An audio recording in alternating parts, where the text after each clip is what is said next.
56-ാം സങ്കീർത്തനത്തിന്റെ 9-ാമത്തെ വാക്യം. ഞാൻ വിളിച്ചപേക്ഷിക്കുമ്പോൾ തന്നെ എന്റെ ശത്രുക്കൾ പിന്തിരിയുന്നു.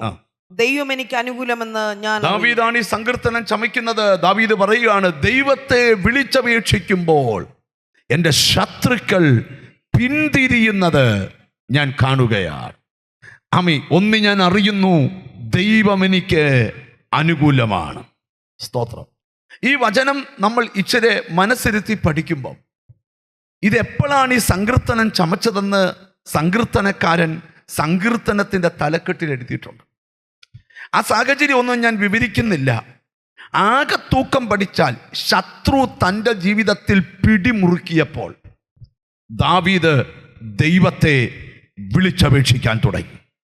വിളിച്ചപേക്ഷിച്ചാൽ അവനൊരു കാഴ്ച കാണുക, എന്നോട് പോരാടിയ ശത്രു പിന്തിരിയുന്ന കാഴ്ച.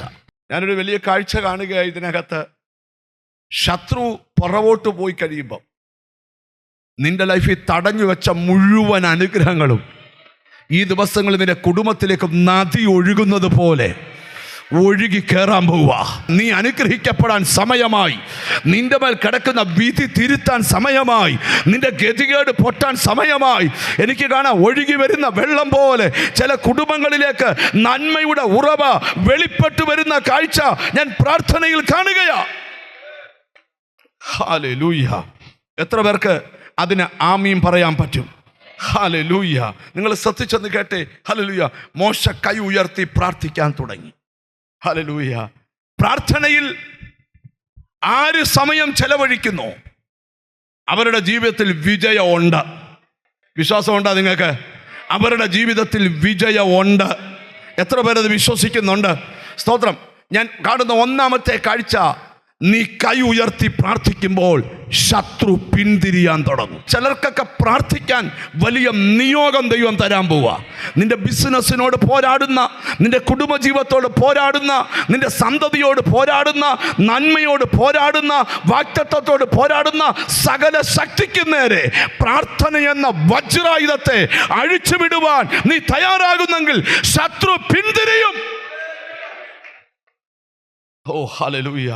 രണ്ടാമത് ഒരു കാഴ്ച കൂടെ ഞാൻ കാണുകയാ. ഇന്ന് ഈ ദൂത് നടന്നുകൊണ്ടിരിക്കുമ്പോൾ എന്നോട് ഹോളി സ്പിരിറ്റ് ഒരു കാര്യം പറയുന്നു, ശത്രു പിന്തിരിയും.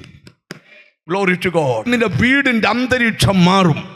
ദൈവത്തിൻ്റെ മഹത്വം നിന്റെ വീടിനെ മൂടാൻ പോകുകയാ.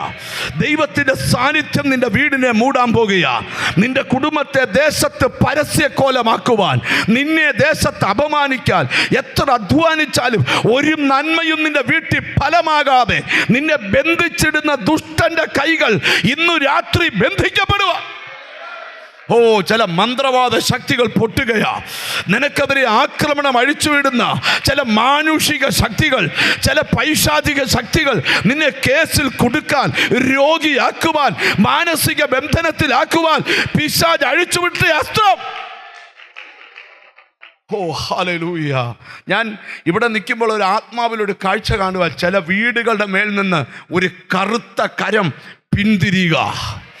നിന്റെ നന്മയെ അമർത്തി വെച്ച, നിന്റെ കുടുംബത്തിൽ വരേണ്ട അനുഗ്രഹങ്ങളെ അമർത്തി വെച്ച, നിന്റെ അഭിഷേകത്തെ ഒതുക്കി വെച്ച ചില ദുഷ്ടശക്തികൾ ഇന്നത്തെ ആരാധനയിൽ പിന്തിരിയുന്നു.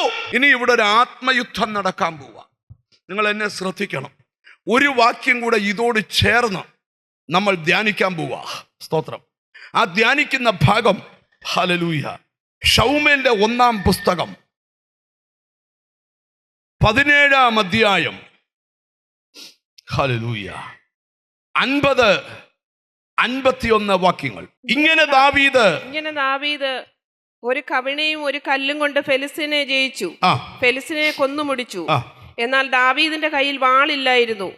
ആകയാൽ ദാവീദ് ഓടിച്ചെന്ന് ഫെലിസ്തീന്റെ പുറത്ത് കയറി നിന്ന് അവന്റെ വാൾ ഉറയിൽ നിന്ന് ഊരിയെടുത്ത് അവനെ കൊന്നു. അവന്റെ തല വെട്ടിക്കളഞ്ഞു.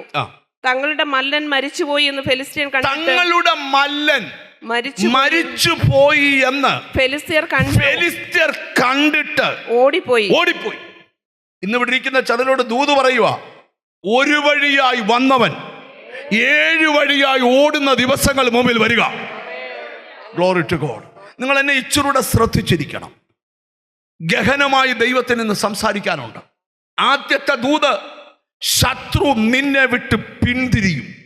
രണ്ടാമത്തെ ദൂത് പിന്തിരിയുവല്ല, അവൻ നിന്നെ വിട്ട് ഓടിപ്പോകും. തിരിച്ചറിഞ്ഞൊരു സ്തോത്രം ചെയ്താട്ടെ. നിന്റെ കുടുംബത്തെ ചുറ്റിപ്പറ്റി നിൽക്കുന്ന ചില പൈശാചിക വെല്ലുവിളികൾ ഇന്ന് നിന്നെ വിട്ട് ഓടിപ്പോകണം. ഓ രാമീൻ, ഒരു കാഴ്ച കാണണം. ചില വീടുകളെ അസ്വസ്ഥമാക്കിയ, ചില കുടുംബങ്ങളെ തകർത്തു കളഞ്ഞ ചില ദുഷ്ടശക്തികൾ ഇന്ന് ചില വീടുകൾക്കകത്തുനിന്ന് ഓടുന്ന കാഴ്ച.